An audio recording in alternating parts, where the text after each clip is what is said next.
Assalamualaikum warahmatullahi wabarakatuh. Halo semua para pemirsa sekalian. Spesial hari ini saya langsung on dari Pedicure Malang. Jadi di kesempatan hari ini seperti biasa saya akan memberikan sebuah informasi mengenai edukasi perawatan luka. Dan langsung dari Pedicure ya, di mana tempat saya merawat luka pasien-pasien saya. Jadi di hari ini saya ingin memberikan sebuah informasi mengenai pasien ya yang datang ke Pedicure dan dalam kondisi lukanya itu bernanah, berbau, nyeri, kemerahan, dan banyak mengeluarkan cairan. Nah, kebetulan pasien ini mempunyai riwayat diabetes dan kondisinya dalam kondisi infeksi.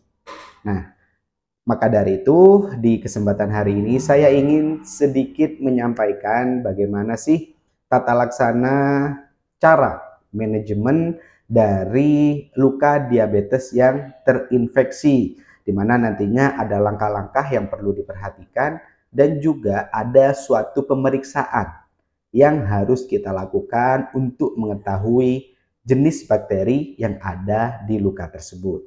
So, ini dia langkah-langkah yang perlu diperhatikan dalam menghilangkan infeksi pada luka diabetes.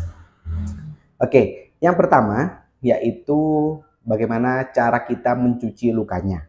Oke, dimana mencuci luka ini memang sangat penting untuk menghilangkan bakteri yang ada di luka. Ya, dimana memang saran saya tetap mencucinya menggunakan gentle antiseptik maupun menggunakan antiseptik ya, agar nantinya bakteri yang ada pada jaringan luka dapat hilang dan memperpendek masa inflamasi sehingga nantinya infeksi tersebut tidak berkembang. Selanjutnya maksimalkan proses membuang jaringan mati, di mana memang ketika ada jaringan mati maka itu akan membuat bakteri berkembang ya dan hidup di jaringan mati yang ada pada luka. Jadi silakan segera mungkin ya kita angkat dan buang jaringan mati tersebut agar apa? Agar nantinya bakteri tidak dapat berkembang biak pada jaringan luka. Selanjutnya yaitu pemilihan terapi yang tepat.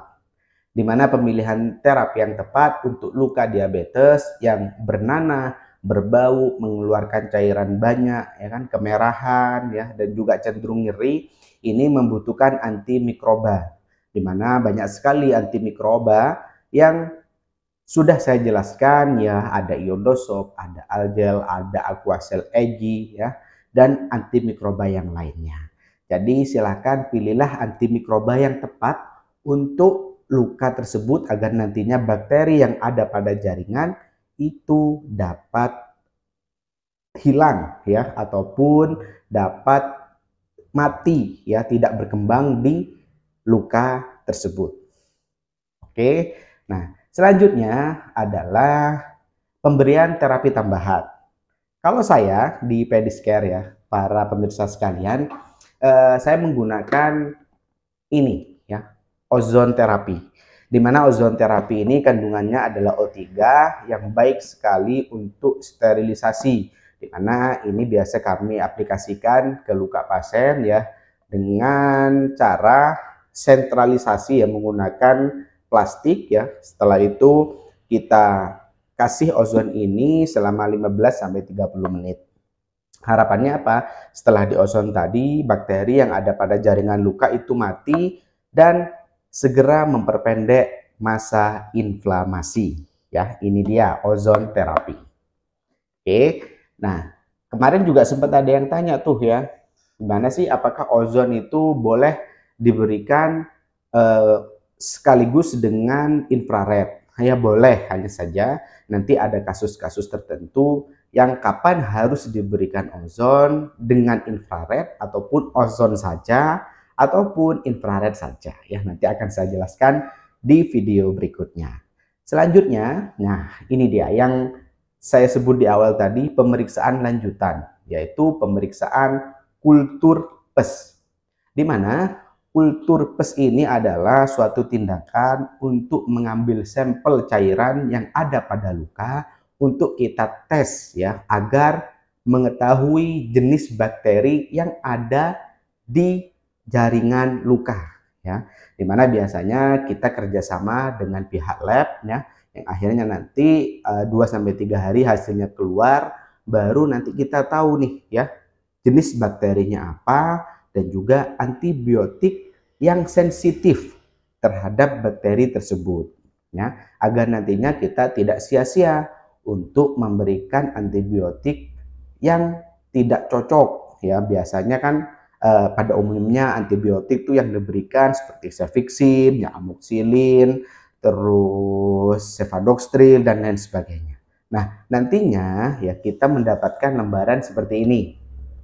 Oke, lembaran seperti ini, terus nanti hasilnya akan dicantumkan di lembaran seperti ini ya, dimana ini yang pertama akan dicantumkan jenis bakterinya ya. Kalau di sini yaitu Proteus mirabilis ya. Terus di lembaran keduanya nanti akan disebutkan, nah ini antibiotik yang cocok ya, yang sensitif dan resisten akan terlampir di bagian lembaran yang kedua ini. So, jadi nanti setelah kita mendapatkan hasil kultur ini, maka kita konsulkan ke dokter spesialis penyakit dalam agar nantinya dapat antibiotik yang cocok, yang sesuai dengan hasil kultur pes yang sudah kita lakukan ya. Jadi itu dia hal yang perlu diperhatikan dan langkah-langkah agar nantinya infeksi yang berada di luka diabetes itu dapat selesai dengan segera dan dapat mempercepat proses penyembuhan pada luka. Oke ya, itu dia hal yang ingin saya sampaikan di kesempatan hari ini, dan ini langsung dari Pediscare ya, dimana Pediscare ini adalah praktek perawatan mandiri yang khusus untuk merawat luka ya. Jadi bukan hanya sekedar luka diabetes, tapi semua jenis luka kami tangani di sini dan sudah banyak pasien-pasien yang sembuh ya. Oke, demikian informasi yang ingin saya sampaikan. Terima kasih sudah menonton video ini ya. Dan apabila ada pertanyaan yang ingin disampaikan, silahkan. Boleh nanti langsung tulis di kolom komentar maupun menghubungi nomor WhatsApp saya. Sudah ada beberapa subscriber yang menghubungi saya di nomor WhatsApp dan saya sudah jelaskan kondisi lukanya seperti apa, langkah-langkah manajemen dan juga terapi yang tepat. Yang lain silahkan ya, saya tunggu dan mohon maaf apabila ada hal-hal yang kurang berkenan. Terima kasih atas support yang sudah diberikan. Saya Muhammad Sibromulis pamit undur diri, sampai jumpa di video berikutnya. Wassalamualaikum warahmatullahi wabarakatuh.